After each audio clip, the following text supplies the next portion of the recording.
시청자 여러분 안녕하십니까? 여러분께서는 지금 8월 말 특별 기상기후 뉴스를 시청하고 계십니다.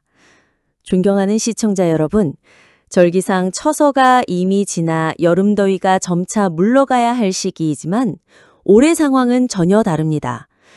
최근 며칠 동안 한국 곳곳에서 여전히 폭염이 기록되고 있으며 특히 태백 지역에는 극한 폭염경보까지 내려졌습니다. 이 시기의 기온은 올해 들어 가장 높게 평가되며 사회적으로도 큰 우려를 낳고 있습니다. 이번 현상의 근본적인 원인은 이른바 더블 고기압 현상입니다. 이는 저층의 북태평양 아열대 고기압과 상층의 티베트 고기압이 동시에 겹쳐지는 상황을 뜻합니다. 두 고기압이 동시에 강해지면 거대한 이중 장벽이 형성되어 열대성 저기압이나 태풍의 이동 경로를 가로막게 됩니다. 원래 북쪽으로 향하려던 한 태풍이 결국 진로를 바꾸어 베트남 쪽으로 향했습니다. 언뜻 보면 한국은 태풍의 직접적인 영향을 피한 듯 보이지만 실제로는 정반대의 결과가 나타났습니다. 바로 그 태풍이 남서풍을 강화시키면서 산맥을 넘어 팬 현상을 유발했고 이로 인해 공기가 압축되어 기온이 치솟으며 극한 폭염이 이어지게 된 것입니다. 기상 전문가들은 태풍이 한국에서 멀리 떨어져 있더라도 간접적으로 고기압의 세력을 강화시킬 수 있다고 설명합니다. 고기압걸에서는 하강기류가 발생하면서 대기가 눌리게 되고 이로 인해 덥고 건조한 공기가 형성됩니다. 따라서 멀리 베트남에 있는 태풍조차 한반도에 기록적인 폭염을 불러올 수 있는 것입니다. 또한 한국은 편서풍대에 위치해 있기 때문에 태풍의 간접 영향 외에도 러시아 연해주 지역에서 남하하는 냉기류의 영향을 받습니다. 이러한 차가운 공기가 남쪽의 고온다습한 공기와 충돌하면 전선성 강우대가 만들어져 중부지방을 중심으로 국지성 호우가 발생합니다. 동시에 기온이 며칠 주기로 크게 요동치는 전형적인 가을철 환절기 날씨 패턴이 나타나게 됩니다. 9월에 들어서면 상황은 한층 더 복잡해질 전망입니다. 이 시기는 해수면 온도가 연중 최고조에 달하여 태풍 발생의 에너지원이 극대화되는 시기입니다. 기상 통계에 따르면 가장 강력한 태풍들은 주로 9월에 발생하는 경우가 많습니다. 아울러 추우라고 불리는 가을 장마철과 시기가 겹치기 때문에 만약 태풍과 강우대가 동시에 형성될 경우 폭우가 쏟아지면서 대규모 홍수와 침수 피해가 발생할 수 있습니다. 기상청 권고사항. 이러한 상황 속에서 전문가들은 결코 방심해서는 안 된다고 강조합니다. 국민들께서는 기상예보를 면밀히 확인하고 폭우, 강풍, 폭염에 동시에 대비해야 합니다. 특히 농업, 교통, 해안지역 지방자치단체는 재난예방대책을 조기에 마련하여 8월 말과 9월 초에 발생할 수 있는 피해를 최소화해야 합니다.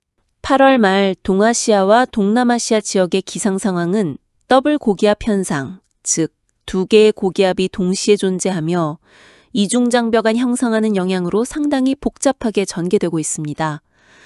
이러한 장벽 때문에 일부 저기압과 태풍은 북상하지 못하고 경로가 차단되어 결국 남중국해와 베트남 쪽으로 이동하게 됩니다. 이로 인해 우리나라는 태풍을 직접적으로 맞지 않더라도 간접적인 영향을 받게 됩니다. 기상 전문가들에 따르면 태풍이 멀리 떨어져 있더라도 대기 대류와 함께 동반되는 바람은 인도차이나 반도 지역에 영향을 줄 수 있습니다. 특히 남서풍이 트루옹선 산맥을 넘어가면서 팬 현상을 일으켜 공기가 압축되고 기온이 상승합니다. 이로 인해 중부 지역과 북부 일부 지역은 여전히 극심한 폭염을 겪고 있으며 절기상 처서가 지는 시점임에도 불구하고 초가을의 서늘한 기온은 나타나지 않고 있습니다. 대표적인 사례로는 태백시가 폭염경보를 발령했던 날을 들 수 있습니다. 이날은 올해 가장 무더운 날 중 하나로 기록되었으며 기온은 여름철 최고 기록에 근접했습니다.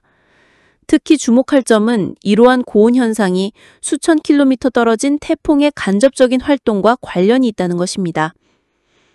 그 이유는 저층의 북태평양 고기압과 상층의 티벳 고기압이 결합하여 이중 방패막을 형성했기 때문입니다. 이는 태풍의 경로를 차단할 뿐만 아니라 대기 하강기류 서브사이던스를 강화시킵니다.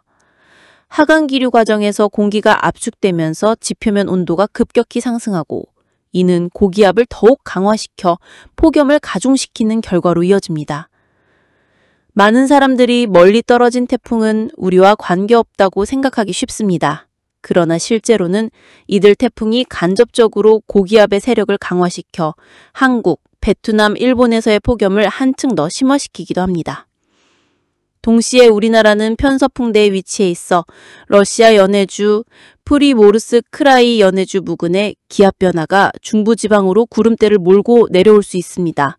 이때 북풍이 일시적으로 유입되면 기온이 잠시 하락하다가 다시 상승하는 현상이 반복됩니다. 이는 계절이 바뀌는 시기 특유의 날씨 변화 양상으로 며칠 간격으로 주기적인 변동이 나타나는 것이 특징입니다. 또한 9월에 접어들면서 더욱 경계해야 할 필요가 있습니다. 이 시기는 해면 수온이 1년 중 가장 높아 열대성 저기압이 급격히 발달하기에 매우 유리한 조건이 마련됩니다. 기상 통계에 따르면 북서태평양에서 발생한 역사적으로 강력한 태풍의 상당수가 9월에 형성되고 상륙했습니다. 더불어 가을 장마 전선이 형성될 수 있으며 이 시기에 태풍과 맞물릴 경우 폭우가 쏟아져 큰 규모의 홍수나 산사태의 위험을 초래할 수 있습니다. 따라서 기상 전문가들은 태풍이 직접 한반도나 베트남을 향하지 않는다 하더라도 결코 안심해서는 안 된다고 강조합니다.